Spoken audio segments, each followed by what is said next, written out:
Tamer and Enchanted had promised Sora that they would save her sister Runna from the Shadow Knight. But Sora reveals that she made an agreement with the Knight that she would remove the barrier to the fairy village by the end of the day to save Runna. Rain tells her to stay next to the barrier so that the Shadow Knight would think she is upholding her end of the deal, and therefore would not hurt his hostage. The party scout the edge of the woods and find the Shadow Knight alongside an imprisoned Runna. They attack the Shadow Knight physically because of his immunity to magic, and the Knight determines that Sora must have enlisted their help to free her twin sister. He attacks Runna, but she is saved by Tamer, who retreats with the fairy. Although Rain's plan to extract Runna is successful, they are surprised to see the Shadow Knight still holding his ground against their physical attacks. Rain thinks that since the Knight has been shrugging off their attacks, it must be an officer of the Demon King's army. He asks Enchanted to distract the Knight while he uses his senses to tame a crowd of paralytic bees. Though the Knight is unaffected by paralysis, it gives Rain enough time to channel his powers as a beast tamer and empower Enchanted to greater heights. A strengthened Enchanted destroys the Shadow Knight,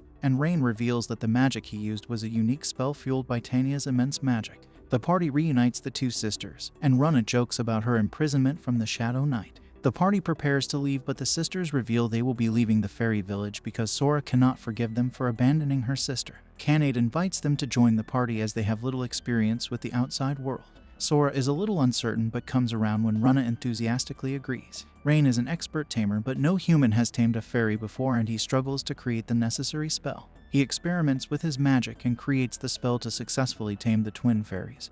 But taming two ultimate species at once takes a lot out of him. Later, Rain decides to hand over the Shield of Truth to the hero Arios by himself, insisting that he should deal with his former party alone. Arios calls him a liar until the party confirms that the shield is truly genuine. Rain takes his gold and starts to leave until Agath requests he return to his old party, saying that the Beast Tamer should forget the distant troubled past. But Rain can't ever see his former party as comrades ever again after how they treated him, and he turns them down, as he already has his own party. After Rain leaves, the hero's party grumble about the Beast Tamer's decision.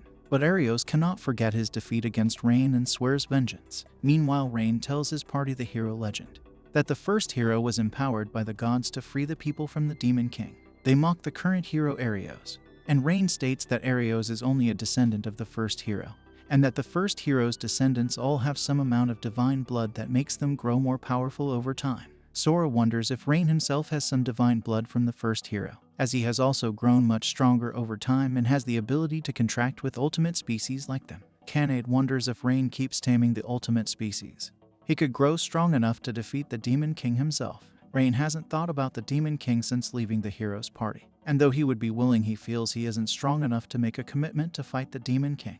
The party tells him no matter what happens they will support him, and he feels that for now he should just grow stronger until the day he chooses a destiny for himself. Since the reward from Arios was large for recovering the Shield of Truth, Rain has plenty of money, and the party decides over breakfast to go on a shopping trip.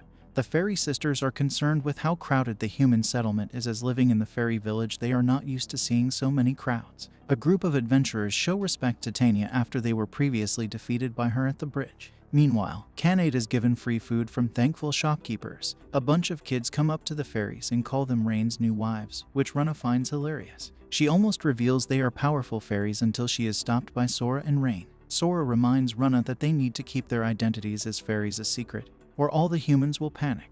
They go into a weapons shop, which is owned by an intimidating dwarf. Runna would like Rain to buy a whip because it is a fitting weapon for beast tamers, but Sora stops her from acting indecently. Rain tests a dagger but senses something wrong with the weapon. At the same time, an adventurer arrives and buys a sword from the dwarf. After the adventurer leaves, Rain confronts the dwarf and wonders why all the weapons in the shop are display pieces and useless in combat. The dwarf laughs and reveals that everything in the store is equipment he has created in his spare time, and the party complains he is ripping everyone off. The offended dwarf reveals that adventurers lack the respect for his craftsmanship, and the display weapons are a test, since adventurers would toss away his finely crafted weapons for whatever is newest on the market. The dwarf is surprised that Rain can sense the quality of the equipment and offers to make a customized weapon for him, but only on the condition that Rain and the party collect the necessary materials. Later at the guild they see a huge crowd, and the guild tells them that many adventurers are excited to join the hero's party, who is looking to enlist support members to help them defeat the Demon King. Runna and Sora introduce themselves, but Runna almost causes trouble by overstating their relationship.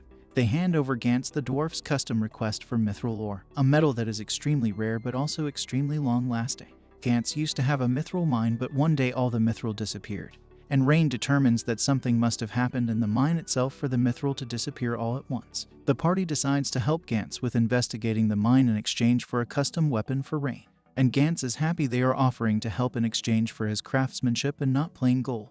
The next day they travel to the mine, but the fairies quickly become tired because they used to be shut-ins. Since the entire party is tired, they decide to take a break at a nearby lake, and the girls relax as Rain watches their equipment and takes a nap. During their swim, Canade is attacked and Rain rushes to help, but it was only a fish that bit Canade's tail. They are shocked to see him, and later Rain apologizes, and though the party is embarrassed, they quickly forgive Rain since his intentions were pure. The group arrives at the mine and Rain finds a bird flying overhead suspiciously. Suddenly, armed men emerge from the mine to attack them. Rain wants to interrogate them, but Tania and Canade are too strong and knock them out. Sora and Runa use their magic to search through the bandits' memory, and they discover that a group of adventurers have been stealing mithril from the mine.